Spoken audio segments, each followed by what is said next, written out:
All right, welcome everyone to our distinguished lecture series for our centennial year. This is our first in our series of 3 distinguished lectures this semester, first in 6 for the year. So I'm so delighted to have such a full house. As you may or may not know, I'm Dr. Ashe. I'm your department head for computer science. We are delighted to have Phillip Jackson here with us. He flew in just for this from Seattle, right? Seattle. Microsoft, so it's really an honor for him to come back. He is an alumni. I'm going to tell you guys a little bit about him, and then I'm going to give the mic over to G-Doc, who always has a good story and can tell us the history of so many things here. So Phillip is a principal software engineering manager at Microsoft. As I said, he leads teams building innovative solutions that combine technical excellence with human-centered design. Focus on software craftsmanship, he emphasizes discipline, proven design principles, and sustainable team practices that create lasting impact. Phillip is passionate about the intersection of people and technology, believing that strong teams and thoughtful software can make a meaningful difference in people's lives. So I'm going to turn it over to G-Doc to say a few words. Thank you. So I have a small story to share with you about Phillip. So he took my 285. I'm not going to tell you what year because that makes us look really old, but probably before some of you were born. So he gave me the idea of doing the projects. So I asked the class to make a project, but I wanted to do like just screenshots, right? This guy comes and he's like, I have a software to show you. I was like, what? He used to work for Papa John's. See, I still remember. And he used to deliver pizza. And he wasn't happy with his manager making the schedule for him to do the pizza. So he came up with a solution, and a software solution, that is, to do the scheduling for the pizza delivery. And I was like, damn, that's a good idea. Okay, from now on, everybody has to make projects. And that's when the trend started. And I would like to thank him in person and in front of everyone for giving me that idea. Thank you, Phillip.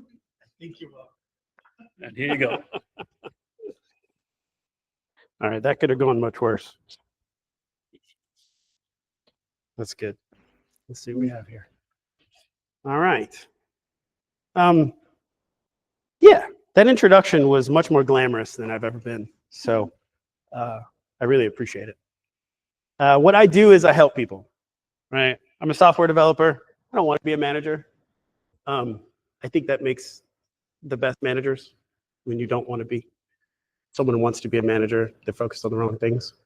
You got to stay focused on what's the job. Manager doesn't do a job, right? The individual contributors do the job. The managers help. And how do you help best? By knowing what job they're doing and help them do it, right? You have a lot of experience. You've done a lot of things. Done a lot of things wrong. Help them make the better choices. And there's a line you have to draw. And the line you draw is let them scrape their knees, but not break their teeth. That's a lesson that I learned from Dr. Alkadi. Dr. Alkadi told me, a very shy kid in computer science, for every project, every working with the Department of Technology, working with Dr. Asude, working with Matt, working with everyone. I didn't volunteer for any of those. I was too shy. So when he saw I didn't raise my hand, he said, oh, Phillip, you're working with these people over here. And it worked out. I hated it every time, but it worked out. The final project that I worked on, one of the people worked for was an IT guy at Terry's Technology, and that's where I got my first job after working with Matt. We worked on a project here for the university, and that's where I realized I have no business writing code. I worked for about 6 months, and I realized I can imagine what I need to do, but I can't actually do it. So I went to go get a job with a consulting firm, and I thought, oh, this would be great. I'll go get a job here. I'll get a bunch of clients. and then I'll split off and take those clients with me, and then I'll be my own boss. That's not how non-compete agreements work. That's not how clients work. So I worked there for a while. What I learned there was I learned how to code. I learned that I was doing it wrong. I learned some ways to do it right. At least I thought it was. I was very zealous about the right way. And whatever you were doing, it's the wrong way. And I've since learned that that's not quite the case. That a lot of people are better than me. And they don't do it in the way that I think it should be done. And that it's in many ways equivalent. But I think the industry is centered around some principles. I think the industry is young enough that we still have ethics that we fight for. You'll see in some other industries, especially industries where we have a lot of unions, they're no longer populated with the people who really fight for the craft anymore. And that's why they have to unionize. A lot of what we do, we choose not to do the wrong thing. We think hard about what the wrong thing is, and we don't do it. So as a manager, I really try to help people like Doc help me to do the things that they may not want to do, but that I know that they need to do, and challenge them in ways that let them scrape their knees, but not break their teeth. Break their teeth would be something that you do and then never do again because you hated it so much that you didn't grow. Scraping your knees is growing, right? So I invite everyone after this, I'm going to give my email address later, to contact me if you have questions. Doc brought in someone from OS2 way back when. And I remember thinking, I was a mechanical engineer at LSU. And it took me it's a 5-year program. It took me 4 years to realize what a mechanical engineer did. I didn't want to do any of that. I wasn't going to be designing fuel systems for F-16s. I was going to be Homer Simpson pressing the red button when something went wrong. I didn't want to do that. So when I came to Southeastern, I wanted to know what my job was going to be like when I got a job. And he brought in people from OS2. One of the guys had built the mouse driver. I asked him, I said, I don't know you. What's the last piece of software you ever wrote? And he said, I think I wrote the mouse driver for the operating system. I was like, great. How do I succeed in a job? Do I just show that I'm really good at things? Do I make sure that I'm better than everybody else? He goes, absolutely, do not do that. Do not do that at all. Be the best assistant to your boss that you can be. Make your boss unable to function without you. Then when they succeed, because you make them succeed, they will bring you with them. And that was the best advice I ever got.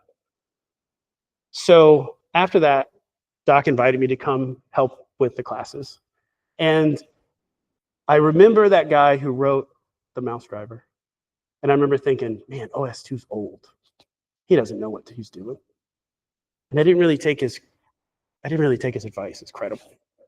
And here I am in front of you with gray hair in my beard, having graduated 20 years ago, doing the same thing. Now, I still code. I was coding today. But I probably look like someone who you don't see yourself being when you start this profession. And maybe that's the case. But I still stay pretty close. And so I'm going to give my email address after this. I've been helped by so many people in my career. I've been helped by so many people at this university that every time Doc asks for something, I'm down. And I'm just trying to pay it back. So after this talk, if you don't think I'm a fool, reach out to me. If you do think I'm a fool, reach out to me as well. We can have a conversation about whatever you think is wrong. I'm very open to discussing whatever you think is wrong about the profession, is the wrong direction it's going, the wrong direction it's been, why you're frustrated about different things. The one thing I will say to start this off, though, is in the world of AI, which is the world we live in now, and with a lot of hype that you hear a lot of people talk about, I still want to tell you, for those who are studying computer science, you've chosen the right profession. I think a lot of us have thought over the past couple of years, maybe this isn't the right maybe this is dying. Maybe this is going away. Maybe computers are going to do what I'm training to do. And I don't think that that's the case. So I want to start this with the reassurance that you have chosen the right profession, that there is room for you here, that there is need for you here. Today, we're going to talk about why software developers are not going away, and more importantly, how to use AI tools in a way that makes us better at our craft and not worse. We will also talk about how to leverage AI to sharpen your skills and not dull them. When I was a zealot about how you write software, I did a lot of presentations on craftsmanship. I still stand by them. I almost put some of it in here because it's things that I still believe in. But I'm a lot less black and white about it. And I think that it's a journey. And as I've gotten farther in my career, what I've learned is in the apprentice, journeyman, master set, there's a trick. And the trick is you never become the master. And anyone who says they're the master has just revealed themselves to probably not even be a journeyman. And as good as I am at coding, every day I find myself doing something really stupid. I find myself learning a much better way to do it. And with AI coding assistance, I find that I learn that faster and with less effort, which I enjoy a lot. So with that, let's talk about, let's see. This might have gotten disconnected because I talked too much.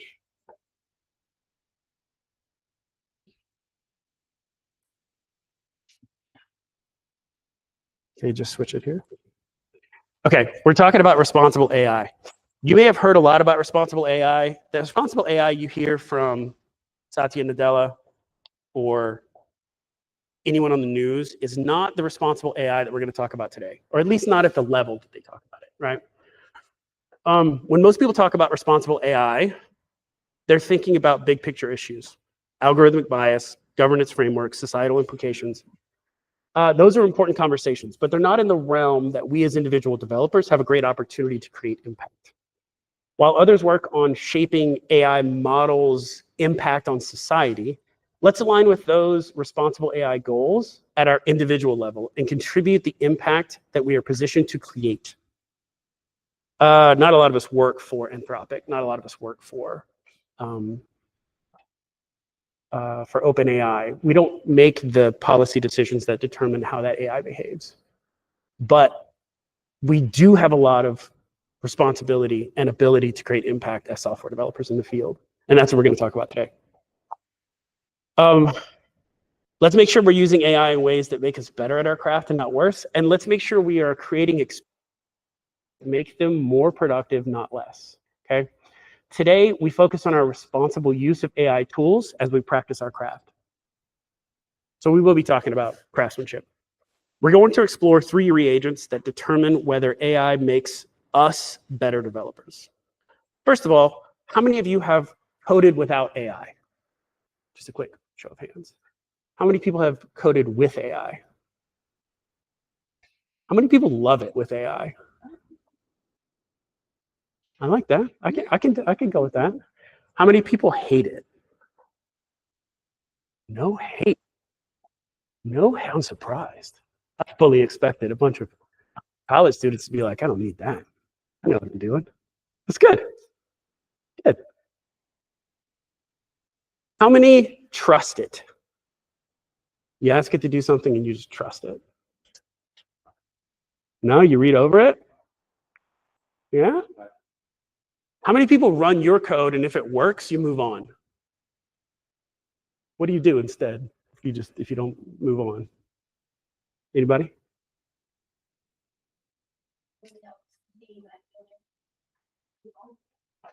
I set a breakpoint. If it runs and it works, I set a breakpoint at the very beginning and I walk through it. I trust nothing. I trust nothing. I wrote it. This cannot possibly work the first time. All right, and we're going to talk about trust in AI. We're going to talk about trust in code. And I want you to keep in mind, and I want you to reflect how much you trust AI. I want you to reflect on how much you trust yourself. when you write code, right? You're working with a computer that's helping you write code. I want you to think about what it's like when you're helping yourself write code. And I want you to compare and contrast those two. Okay.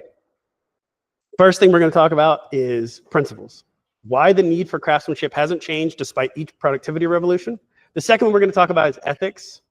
I forgot about this.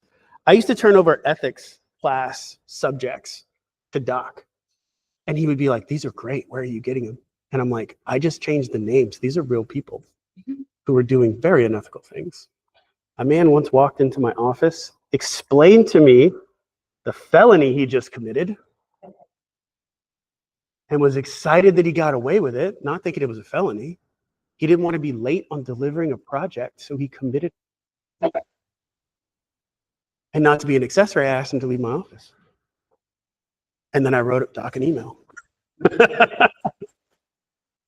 So when we talk about ethics, you may be thinking, I'm not a villain. I'm not trying to do anything wrong, you know? But we find ourselves in that situation. Sometimes we find ourselves standing in someone's office explaining what we just did, not realizing that it's a felony, while the look of horror grows on the other person's face. So we'll talk about ethics. We'll talk about why integrity matters and why it matters more when wielding our amplified capabilities. If AI can write in 5 minutes what it takes us a day, then the choices that we make are much more. We'll also talk about integration. This was something that snuck up on me. I work at a company that specializes in integration, and I didn't see it. So it's particularly poignant to me. We'll talk about it. But integration, why the quality of how AI models are integrated into our workflow determines whether humanity as a whole experiences a genuine productivity revolution or just what we like to call productivity theater. I've seen theater when it comes to software. It looks like it works, but it doesn't do anything. Or it does do something, but it doesn't actually help you with your job, right? Or it does help you with your job, but it does your job in the wrong way. You have to redo it. Theater distracts us. Well, let's say revolution frees us from the labors in order to spend our attention on more impactful pursuits, while theater distracts our focus, increasing the risk that we become an unwitting villain. And I think we'll talk about villainy here. And I hope in the conversations that we have after, we'll talk about villainy, because it does tend to happen more often than we realize. Here's my thesis. AI agents are tools, not replacements. They amplify what we bring to the table. Amplifying is like multiplying, and multiplying 0 only results in 0. So for those worried about AI replacing jobs, there may be some of that.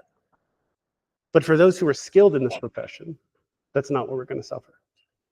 Amplifying low skill creates bigger problems faster.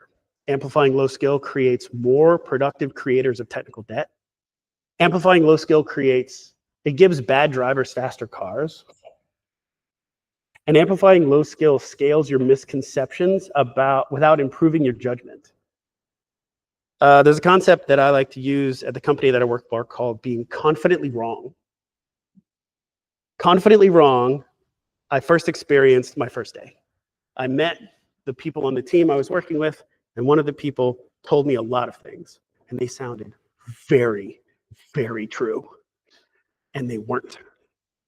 And later I went to go talk to them, and I said, you sounded like you knew what this was. And they said, yeah, statistically, it was a 50-50 shot. So if I sounded like I knew what I was talking about and I was right, then I get credit for being right. If I'm wrong, well, we're all wrong. Sometimes that's okay. And I said, great, never, ever, ever do that again. Never do that again. And I've called it being confidently wrong ever since. It is an improper application of math to our job. We work with people. This is not, even when I was in school, the time of the basement coder is over. This is a team sport. You have to work with other people. And when you work with other people, we have to be careful not to accidentally trick them. And what he did was he tricked me. He tricked me into believing that he knew what he was talking about. So without hesitation, I went off thinking that what he told me was true. And he says, well, it's your responsibility to check when he was right. And I'm like, yeah, but you can help me out by telling me when you don't think something is 100% right.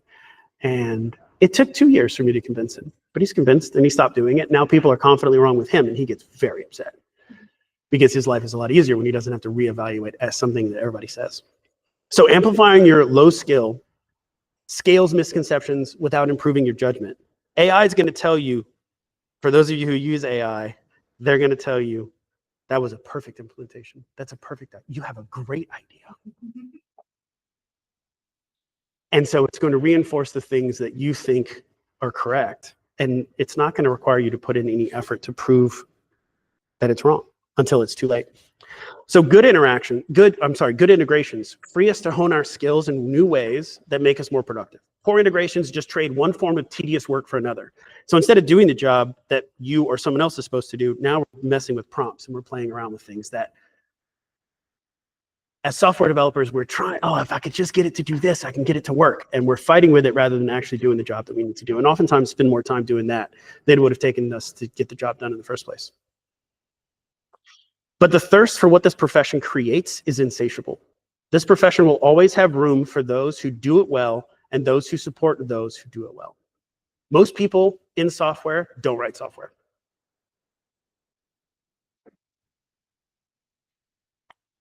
Apple is a UI design company. I have a friend of mine who works there. He says it's the weirdest thing. You can write any software you want, but if the designer says the font's wrong, you're late. You're not shipping. Can you imagine? If someone who said, oh, the button's the wrong color, cancel, they can cancel. All designers answer to Tim Cook, and no one can override it. Air Force One cannot override the most junior level designer that works there. Which is how they organized it, right?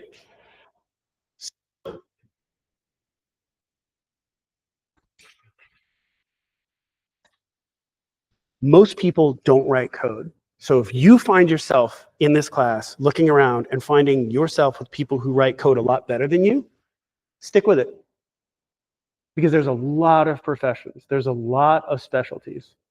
And also, you may be a late bloomer. You may learn how to code at a level that everyone else will never achieve if you just stick with it. It's a very personal journey, but it's one that you need to take.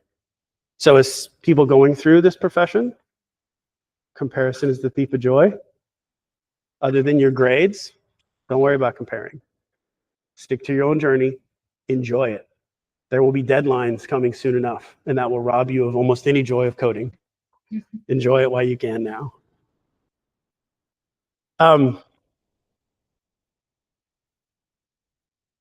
Whether you're someone who writes code or whether you're someone who supports it, right? We will always have room for both. Whether the AI change is revolutionary in magnitude or not, productivity gains don't erase this. They amplify the demand for software. That's the important thing, is that however much we're going to grow, you're going to see that people's need for software grows. All right, let's get into get through a little history. I live by an old adage: make it work, make it right, make it fast. Sometimes you hear it, make it efficient, but we'll stick with fast. Make it work relieves us of the pressures to deliver. Those pressures to deliver erode our integrity. When someone says you must get it done now, you make poor choices in how you implement this code. You create tech debt. Maybe you go back, maybe you don't.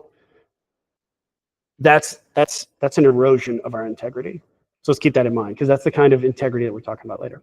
Make it right is a commitment we make to the future, to ourselves, to those who follow us, to those who use the software that we create and rely on us to keep providing it. When we write software, we often get lost in the beauty of it itself. But without users, software has little purpose. Make it fast keeps us humble.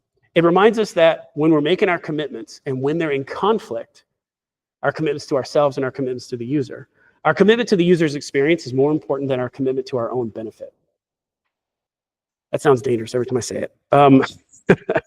But if you're going to make a worse performing application or an application that's not what the user needs because you want the architecture to be exactly how you want it, you have made a mistake. You have made the wrong choice.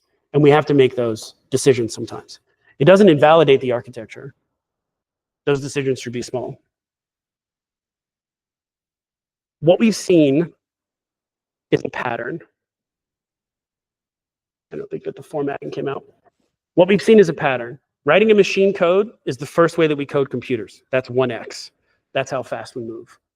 Then we wrote an assembly, which turned it into English, that doubled the speed, right? Then we had debuggers. That's a 10x change. Debuggers changed everything. Then high-level languages, third-generation languages, C, Fortran, Pascal, another 10x change. IDEs, that's another 10x change. Debuggers were hard to use. I don't know if you guys have used GDB, but it's not fun. But IDEs made another 10x change. Refactoring tooling, things like ReSharper, not 10x, maybe 5x, but still very important in making changes in how you write code. People are talking about how AI is a 10x change. This isn't even the first 10x change we've had. It's not even a recent 10x. It's only the most recent 10x change. So this pattern isn't new. When punch cards were replaced with assembly language, when interactive debuggers were invented, and when IDEs came around, each advancement brought roughly a 10x productivity improvement. Here's the thing. We could rewrite the same application 9 times the new method and still be faster than writing it once in the old way. That's a wild realization, right? You look at the slide and see 10x and go, all right, that's an increase. But think about it in that way. We could write it 9 times and still meet our deadlines. It's so wild that with each revolution came the same dangerous thought. It's so easy now. I don't need to care about the code. I just need to rewrite the entire thing. And I can just explain it to Claude and it'll just regen the whole thing. If I want to add a new button or add a new page, I'll just regen the whole thing. This is not the first time we've thought that. And that's important to realize because software is bigger than it's ever been. And it's not even our first 10x change. But here's what happened every time massive productivity gains created massive productivity gains created equally massive demand for more software. Also, they required that they be delivered sooner with more features and therefore more complexity. That complexity increased until development could no longer satisfy the demand and equilibrium is again reached. That's where I'm at. There's always a deadline. There's always someone who's not happy about that deadline. We've reached equilibrium. There's a void after that 10x change comes out, but the market quickly adjusts. Each new generation of developers thought that they could abandon careful practices because rewriting seemed so easy, and each generation got crushed by complexity. There are a lot of vibe coders who are going to get crushed by complexity. There's a lot of people who aren't software developers, who aren't qualified to do the things that AI is allowing them to do. And there are employers who are going to take big risks on that. They are also going to get crushed by the complexity. And again, return to us. There are those of us in the audience right now who may have had this thought in the past 2 years. I'm here to relieve you of that illusion. Every generation must learn the same alchemical truth, that you cannot omit the essential reagents and expect a successful transformation. You still have to be really good at this. AI helps, but it doesn't do what we do. So we will always have an obligation to our employers to make it work, an obligation to our profession to make it right, and an obligation to our users to make it fast. In the face of staggering productivity gains with AI-assisted development, we still need to make it right. And how do we make it right? Our principles provide the means to do so. And AI changes how fast we can produce, but it does not change who or how we're accountable. So let's talk about principles, right? How many of you recognize these principles up here? How many of you know what solid is? Good, good, good. It's not a quiz. I'm not going to ask you to prove it, so you can lie. Dry. Yagni, you're not going to need it. Development. Fail fast. Fail fast hurts. Meaningful naming. What is the most difficult thing in software? Naming. What is the one thing that software developers argue the most over? It's not for loops. It's not search algorithms. It's the name of the method. And still be mad over it when someone loses. And one of the things I used to harp on a lot whenever 285 students would zip up their projects and email them to each other and take turns coding instead of coding all at the same time, version control. There's still a lot of people who don't use version control. There's a lot of vibe coders who don't use version control. It's such a basic thing. But this is the principles baseline. So when we talk about principles, I don't want to talk about an abstract thing. Let's have conversations after this about each of those principles. We can go on forever. From one old man to another, let's talk about Warren Buffett. Warren Buffett may be the only honest man in finance. And when looking for people to hire, he looks for three qualities: integrity, intelligence, and energy. He says, but if they don't have the first one, the other two will kill you. Now think about Warren Buffett. He's investing in companies. He's talking about CEOs. He's talking about some of the most sharpest sharks ever. Without integrity, they will find a way to abuse, to gain advantage, to lie, cheat, and steal. They don't think they're villains. They're trying to survive, right? Elon Musk talks about 2008 as the time when he almost lost two of his children. He's not talking about his plethora of kids. He's talking about his two companies. They think about it that way. And with that, they don't see themselves becoming the villain. They see themselves simply trying to survive. This is crucial when thinking about AI because AI amplifies all three of these. It makes us more intelligent by giving us access to vast knowledge, more energetic by freeing us from tedious labor. But while it can't give us integrity, it can make the integrity we do have or don't possess powerfully dangerous. Think of intelligence and energy as the magnitude on the vector. They determine how fast and far we can go, but integrity is the direction of that vector. If not pointed in the right direction, all that amplified intelligence and energy let us hurt people faster. And if you don't think that software hurts people, I used to work at a neonatal organization. And if my pharmacy request didn't go through because of a bug, that child might die. And that's a lot of weight. So hurting people is not a dramatic turn of phrase. Software runs everything. And if we're not careful with it, it will hurt people.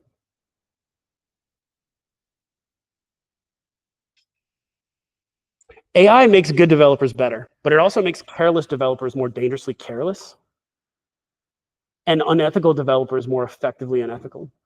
Villains don't think they're villains. They think they're heroes. How many people have heard this before? How many people believe it? Yeah? The best comic book villains are the ones that have the backstory you go, nah, I see why they're mad. I see why they're mad, right? And when you talk to everyone, even the person who walked into my office after committing a felony, they feel justified in what they're doing. They feel like it was the right choice. We don't mean to do wrong. We don't mean to hurt people. So in order to avoid being an unintentional villain, we need to clarify our ethical foundation and follow it. Why does this matter? Why is this guy talking to you about doing the right thing? It's because we have a very strong, it's so easy to do, to delegate that responsibility to AI. It's very easy to say, build me an application that does this. When thinking about it and guiding AI through each of the implementations, you may come across the ways that people may get hurt. Now that you can do it so quickly, you're not going to be as aware of it. And you're unwittingly creating something that's going to hurt people. And when that person gets hurt, and they come to you as the person who created it, how many excuses do you think are going to matter? When you commit code to the repository, because your manager said it's due today, so whatever you have today, put in the repo. I'm going to force this PR through, and it's going out. And sees that commit. Do you think they go, oh man, I bet his manager made him do that? No, they think you did that. They think you made that choice. They think you're the idiot, right? And we have to stay accountable for the things that we do. We have to be aware of the pressures that are on us. And we cannot pass on or delegate that responsibility. It's easier to recognize it when we delegate it across humans, but it's much more difficult when we delegate it to AI. And allowing AI to lead us rather than leading AI is us delegating that responsibility. It allows us to unwittingly or sometimes intentionally become the villains. So here, integrity is the philosopher's stone of this transformation. Without it, our enhanced abilities become destructive. So instead, what we want to do is we want to align AI to our ethical beliefs by actively guiding the AI through its purpose. Use it as a tool. Don't let it run off ahead of you. Check everything that it writes and make sure that it's doing what you want it to do. AI-assisted development creates new ethical challenges. When AI writes a significant portion of our code, we still own the responsibility for its quality and its consequences. There is a temptation to validate functionality and ship whatever code made that work, because it's easy to regenerate. If it doesn't do what it needs to do, I'll just create it again. It's actually much more difficult than you think. But our professional standards shouldn't change based on how the code was created. We risk becoming the victim of AI if we don't truly understand the solutions it provides. AI amplifies our unconscious biases in how we solve problems. If you unconsciously favor brute force solutions over elegant algorithms, AI is not going to challenge you. AI will help you implement the best, most brutal brute force, and it will help you do it really fast. So fast that you're not going to realize or think that there may have been other options because it already works. Reinforcing that pattern, if you have blind spots about security, it will also create more blind spots about security. AI won't consistently fix those. It does what you tell it to do. It might even help you build insecure code more efficiently. If you tend to over-engineer solutions, AI will help you over-engineer faster and more elaborately. If you avoid certain programming paradigms like functional programming, AI adapts and confirms that you have this desire and will try to please you and not provide functional programming when it is the right choice. And it's the ability for us, it's the ability that we have to choose how our implementations work that keeps us valuable. That stops AI from replacing us. So the danger is you think AI is making you a better developer, but it's actually just amplifying your existing weaknesses while making you feel more confident about them. So now you're wrong in your implementation, but you're confidently wrong. You think you did the right thing when you didn't. AI amplifies our unconscious biases in how we approach problems. And the only way to correct it is to hone our coding skills and actively guide AI through. The difference between a responsible and irresponsible in implementations or in use of AI comes down to who's making the decisions. Responsible use treats AI as a thinking partner while we retain decision-making authority. Irresponsible use delegates critical thinking to the AI instead of using it to enhance your thinking. Now, you don't say at your desk, today I'm going to delegate my responsibilities because it's Tuesday. What you think is, this is due Wednesday, so I've got to get it done. So I'm just going to have AI do it, and then it'll be done. That's the mistake that you make. And it's not an obvious one. Whatever AI chooses to do could be fine, could be good, could be bad. The thing is, you don't know. So irresponsible use delegates critical thinking to the AI instead of using it to enhance your own thinking. Responsible use leverages AI to explore different solutions and find the best one faster.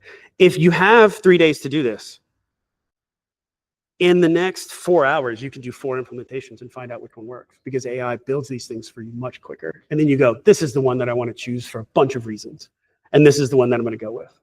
That's a good use of AI's speed in creating solutions. Irresponsible use employs AI to avoid learning and aligning to the fundamental concepts we need to be effective. I don't know how to do this. I'm just going to let AI do it.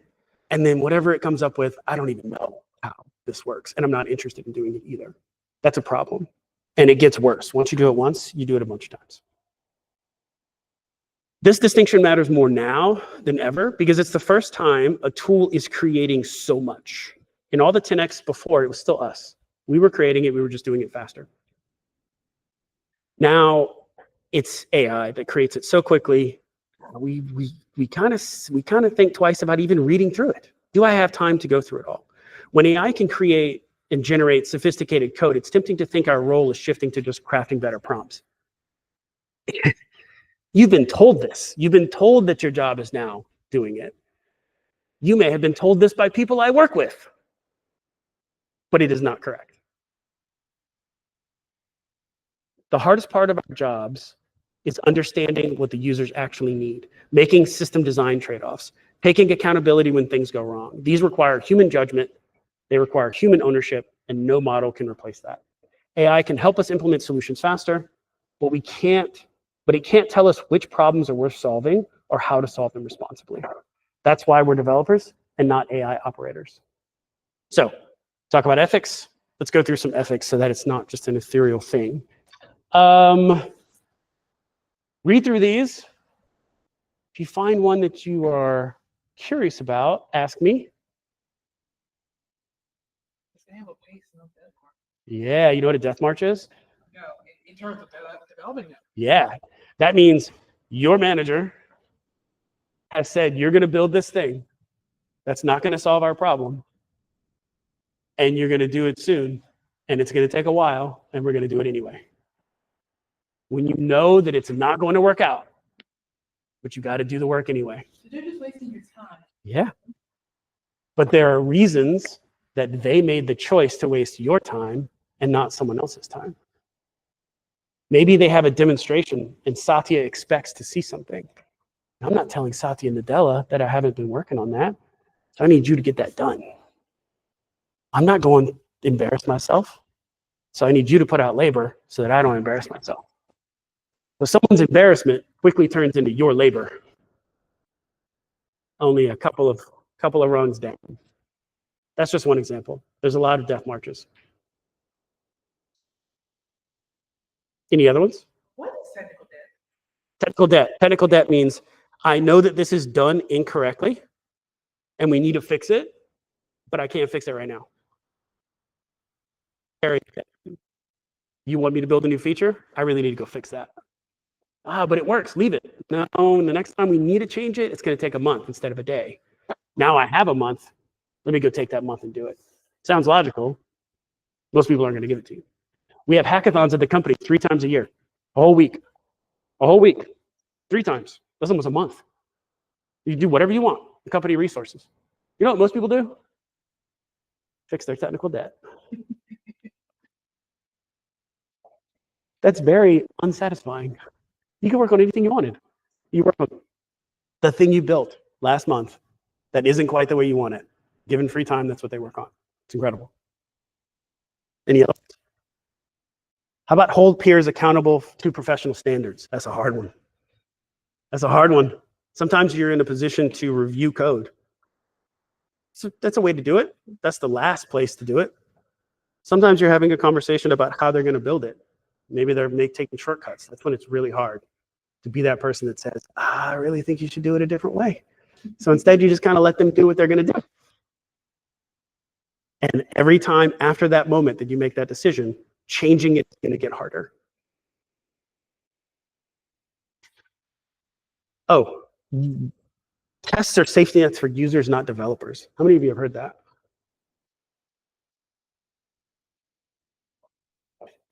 We got some professionals over here, right? It's to save the developer though, right? I want you to change your thinking about unit tests and say, if developers make mistakes, users suffer. If unit tests stop you from developers from making mistakes, users benefit. So think about the problem one level higher, right? Rather than a goal of creating unit tests or getting unit coverage, think of the noble goal. What is the noble goal? If you have a noble goal, then when we get lost in the weeds, we can always find our way out. So thinking about tests as safety nets for users and not developers is the noble goal. And maybe it'll help convince your development manager to give you more time to write unit tests. All right, if you have any other ones you want to talk about, we can talk about them afterwards. Let's talk about integration. The quality of integration determines whether we get real productivity gains. Revolutionary looks like GitHub Copilot agent mode. Is agent mode out? Do y'all get to use agent mode? I have You just have chat, edit? Okay, agent mode's coming. Agent mode is like Cursor. How many of you use Cursor? First, it'll write the whole thing for you. And then it'll explain and justify why it made its choices. It's an IDE where it does a lot. Agent mode brings that to Visual Studio Code and Visual Studio. You ask it to do complex multi-step operations, it'll do it. It'll take a step back, it'll run the unit tests, it'll compile, it'll beat the errors in the compilation, it'll fix it, it'll realize that it has to make 17 more changes. I think it's made a mistake. Take a step back. Okay, can I approach it a different way? Let me revert back to the way it was before. Okay, what if I change it this way? You know, it's going to rationalize why it thinks that change needs to be made. It's going to run the unit tests. It's going to say, yeah, we did it. One of the things that it's still not released, but one of the things that it does is if it takes a step back, it will start dropping your requirements. You required this, it goes, oh, but that broke the build. Drop it. And then now, if I don't have that requirement, it works. That's an unethical choice that AI is making on your behalf that you may not realize. Don't check all your requirements that you put in there. You may not catch that it removed something. You may not catch that it did it. The bigger changes it makes, you may not even be able to check it. You may not even be able to realize the mistakes that it makes. But those are the revolutionary standards. It runs the tests in the background. It knows how to use Visual Studio Code better than you do. It uses regex much better than I ever could. And it finds all the things that you would have missed because you're a human, and all the things that I miss because I'm worse than most humans. Standalone tools like ChatGPT are helpful, but they require constant context switching and manual state management. Meaning, oh, I want to do this thing. Oh, I got to paste this function over here. Or I got to copy, oh, let me write this email. I got to copy this email over here. Oh, I'm working on a document over here. Oh, you need access to my thing? Let me give you access to this thing over here. It's sometimes the overhead is bigger than the problem that you are trying to solve. So while they're superheroes in a very individual sense. And they're not empowering. Revolutionary change is empowering, where it's in your workflow, it's helping you do what you do. You ask it to do something, it goes and does it and justifies it back to you and shows you evidence of what it did, and now you do the next thing. You make the decisions, it does the labor. The things that take you a long time are typing, make it do all the typing.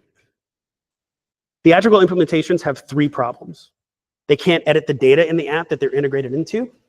They carry all the expectations of AI, but they leave us managing prompts and state instead of accomplishing the work and creating impact. How many of you have used theatrical implementations of AI? They sound like they work, but they don't. They can tell you a lot of stuff, but they don't actually accomplish a job. The difference between standalone and revolutionary comes down to application integration. Revolutionary implementations create agents with 4 key characteristics: autonomy, multi-step operations, goal-oriented revisioning, and action taking. Actually doing the job, actually writing code, actually changing Excel, actually creating a PowerPoint presentation, actually creating the data that you need, right? Standalone tools lack these agent capabilities. They're intelligent, but not autonomous. This difference is 100% limited by the integration quality. The model can do it. The model's smart enough to do it. It's just the application's not allowing it to do it. The application doesn't allow the agent to reach in and change things. The user has to change things. So it's all about the implementation. A bad implementation creates bad agents, or no real agent at all. AI chat is a talking head. It can help us think through something, but it doesn't accomplish the digital work we need that a computer is really good at doing and really fast at. An agent is a head with a pair of hands to affect change, accomplish goals, complete work, and not just plan with us, but do it for us. A good integration feels invisible.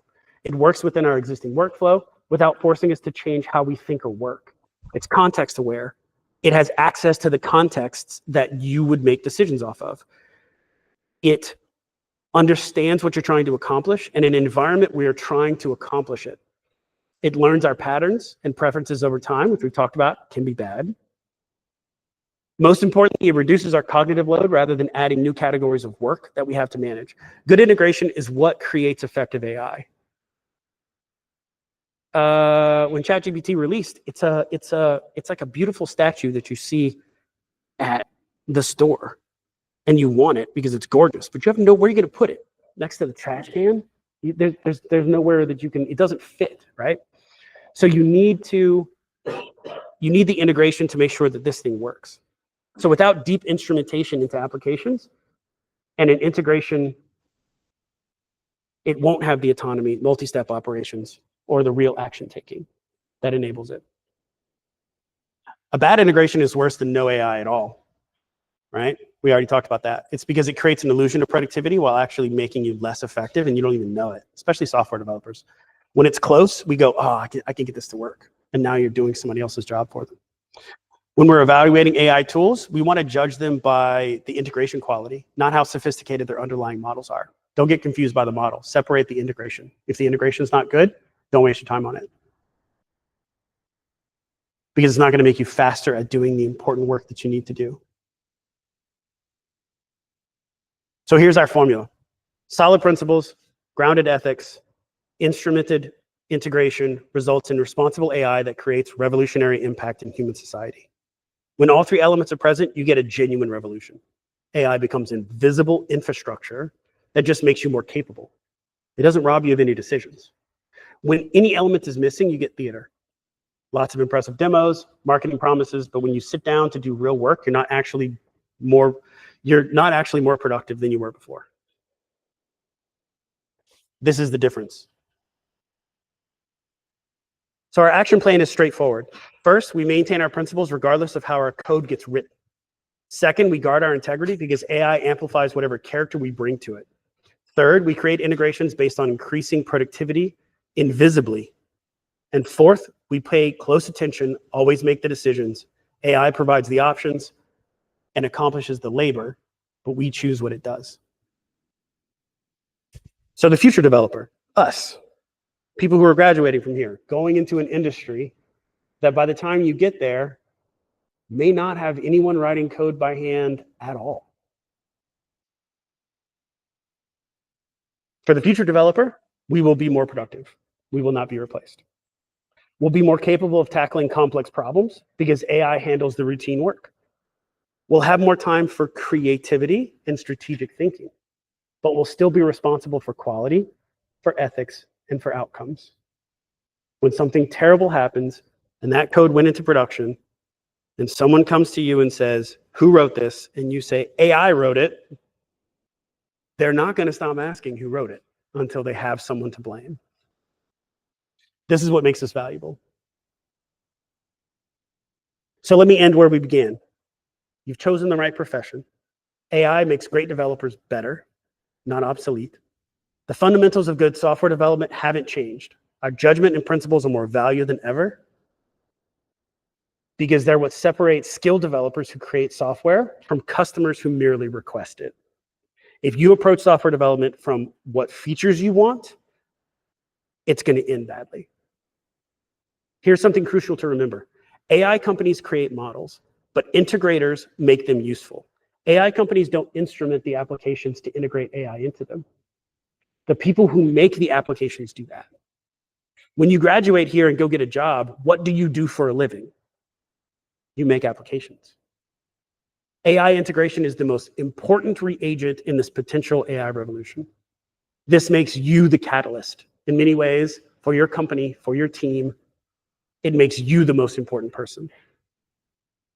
The essential element in this transformation is you. Users get to choose what model they want, but they don't get to choose the integration they want because it's your application and you created the integration and they are stuck with your integration. So with that in mind, make gold.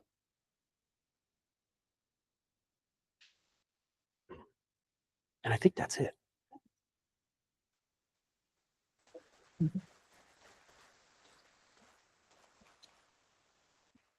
All right, one thing I'm terrible at, making things that make sense to people who work in the industry interesting to people who don't yet work in the industry. Was it off the mark? Did it make sense? Were you able to imagine yourself doing this and being in situations where you might accidentally become the villain. You may make their own choice. Where doing it quickly, I'm just going to do it this once. A lot of the stuff rings true, and I'll see people bobbing their head when I say something that's happened in the industry. They go, yep, that's happened to me. Yeah, I didn't see it coming, but it happened. So just like that guy from OS2, a lot of what he said, I remembered, but I couldn't apply it. Try to remember this when you go in for your job and look around you.